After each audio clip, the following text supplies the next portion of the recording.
Welcome everyone, this is Kevin the Entrepreneur, and we are doing a special little Blu-ray haul because, as it is every year, Criterion and Barnes & Noble have done their 50% off sale. Now here's the thing, I am normally saving throughout the year to do these sales. They do them like 2 or 3 times a year, it kind of depends on the year, and sometimes the Criterion site will also have a 50% off sale. But every time I make a pilgrimage to Barnes & Noble and I spend a few $100s, which I carefully save throughout the year. Well, this particular year and this particular sale time, I got some settlements, I got some unemployment money, I got some work bonus money. It's kind of complicated. I got a job during I was unemployed, then I, got a job, and then there was like a bonus to sign on. So, anyway. So I had quite a bit of money, and taking the money I saved and taking a little bit of like the stimulus money, I have actually gone on a $1,000 Criterion Collection shopping spree. And we are going to look at what $1,000 will get you at Barnes & Noble during a 50% off Criterion Collection, starting with, and I haven't seen all these movies, Investigation of a Citizen Above Suspicion. This is one of the rare dual format editions where they would give you both the Blu-ray and the DVD. Interestingly enough, this was criticized by people because they discontinued individual releases to save on, ISBN numbers and things like that. And people complained because some people didn't have Blu-ray and didn't want to pay an extra $10. So then they just split up the Blu-ray, but you were paying the same for both the Blu-ray and the DVD as you were just the Blu-ray. So I kind of miss those days. This is one of the dying breeds out there, and in fact, many of the dual formats that they have since released, they now only release on DVD and Blu-ray. They've gotten rid of the cardboard cases and everything. So this is one of a dying breed. We also have Beyond the Valley of the Dolls. Roger Ebert wrote this movie. It's a hokey movie. It's totally a snuff film, or a Gaga film. Maybe that's what it's called. And by the way, this is one of the few that has an NC-17 rating on it.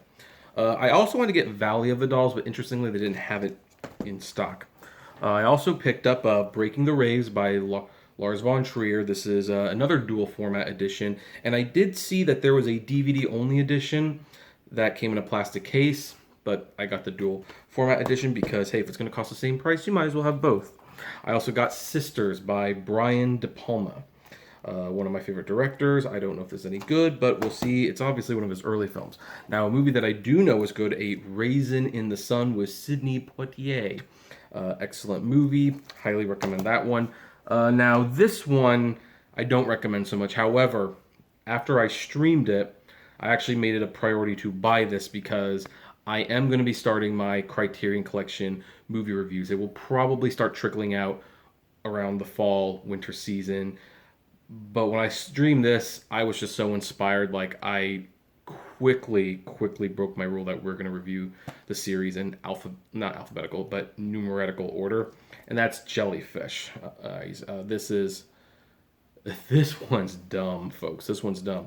And the thing is, I think Criterion knows this because, unlike other movies, this one's only $30, and it is the Blu-ray. And if you get it on DVD, it's only $20. I'll explain more in the review on why this was so bad. But yeah, trust me. And if you have the Criterion channel, you can stream it and see for yourself how bad it is. We picked up Carlos, which is actually a mini-series on TV that is critically acclaimed. I'm looking forward to watching that. I don't have enough movies. And we did decide to jump on some box sets. We have the Marcelli Trilogy. And we have David Lean directs Noel Coward. This is and this is, by the way, interesting because most of the time the box sets, they have like the numbers that so this is like 882, 883, 884, and then the box is 881. This is one of the few box sets where it's a little out of whack. The box is number 603, but the Blu-rays are 76, 604, 605, and 606. So little out of order on that one. We have another box set, the What's this called? This is called the Katsi Trilogy. I believe I'm pronouncing that correct. If I'm wrong, I'm sorry. The Katsi Trilogy. We have that. We also have King of the Hill, and interestingly, when I went to the Criterion website to add this to my collection, there was no option and it said this was unavailable. This is, of course, another dual format edition, so I think this one, based on just that little bit of evidence, might be out of print, which means this is probably going to be a rare one. Now, another box set that I picked up, and interestingly, this is why I had to drive like about 30 minutes to go to a Barnes & Noble, because none of the Barnes & Nobles near me had it. You couldn't buy it online. You can buy it on the Criterion site, so I don't know if that just means this is popular, it's not being restocked, or if it's being phased out. But we have the Three Colors Trilogy, which these are excellent movies. Well, okay, maybe Blue isn't quite as good as the other ones. One of these was a little lesser of the three, but at least 2 out of 3 are excellent. And when you watch all 3 of them together, you can see what the director was trying to do, and it's a very, very, very good trilogy when you take it all into account. Now, we also picked up Umberto D, which me and my wife have already watched. This was definitely a tearjerker, and I'm gonna have to start stacking them here. So if you start seeing them stack up, that's what's going on. We're just running out of room. We also picked up a fairly recent one, Eric Romer's 6 Moral Tales, and this one actually has a book in it. And I made it a point to pick it up then because sometimes they will put the book in the first printings, but not later printings. So there's a Peter Weir film, I think it's like number 7 or something, Picnic something, and that has a book if you bought it in its first run. But if you bought it after the run, it just has the Blu-ray, and of course it costs the same. We also have the Coker Trilogy. I think this is also fairly new. It's $9.90, $9.91, and $9.92. So, those ones they don't sell individually, so the box does not count. Now, let's look at some more. We also have Il Surpasso. I don't know what this is, but I picked it up. Now, a movie that I did see before I bought it, 2 Days, One Night. This is a very good movie. This was actually nominated for an Oscar for Best Actress, I believe. So that is highly recommended. And then you have the Apu Trilogy. Fun fact, Apu from The Simpsons was named after this character. But if you watch the trilogy expecting something akin to The Simpsons, don't, because it's nothing like The Simpsons. Nothing at all. All right.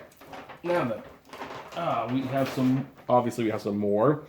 We have a film trilogy by Ingmar Bergman, Through a Glass Darkly, Winter Light, and The Silence. Bergman is, of course, one of the greatest filmmakers of all time, and I see that it's starting to show.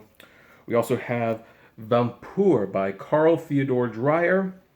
Definitely we'll check that one out. This one also, I believe, this also has a book. I wonder if I'm ever going to read any of these books. I do read the booklets sometime, but not the books. Now, this one must be done with a licensing agreement because, first of all, this was a little bit more expensive than a standard movie, but it does not have a special case or anything. And that is The Night of the Hunter with Robert Mitchum. And I have to admit, when I first saw this movie, I did not like it very much, but upon further reflection, I realized maybe I should revisit it and approach it as like a children's story, because it's kind of weird. Like, when you look at this like as a movie for adults, the characters do things that don't make a lot of sense. It's a little over the top, and the ending is a little too syrupy, if you will. But if you approach it as a children's story, it's actually really effective.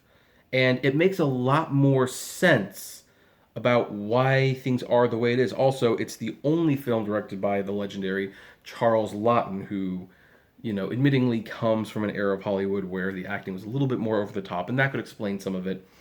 But my appreciation for this has definitely grown over time. We also have The Earrings of Madame D. That's what it's called, The Earrings of Madame D. And I have not seen this one. I've not heard of it. Like I said, I'm kind of like seeking out these cardboard cases, because it seems like Criterion is doing away with a lot of them. So if it's a cardboard, it might be a first print thing. So anyway, we have a few more. We have Hedwig and the Angry Itch. Again, I picked it up because of the cardboard casing. We have The Great Escape, the most recent of the Criterions on this list. And here's the funny thing, I've never seen The Great Escape, and I've always wanted to. So now I have no excuse. And then we have Three Fantastic Journeys of Karel Zaman, and I definitely wanted to pick this one up because it even says right there, the deluxe limited edition pop-up Blu-ray packaging, which means this packaging is not going to be around forever, which means we will also do a separate unboxing of this because this might actually be a rare thing. And there was actually one more title, but it's been hiding in plain sight because I decided while we were doing this that I was going to get 100 years of Olympic films. That is a super nice set, and yes, we have recorded a separate video for that one, so keep an eye on this channel. We're going to be showing what the unboxing of that looks like. So anyway, if you ever wanted to know what $1,000 in Criterion Blu-rays looked like during the 50% off sale, there it is, as well as that right there.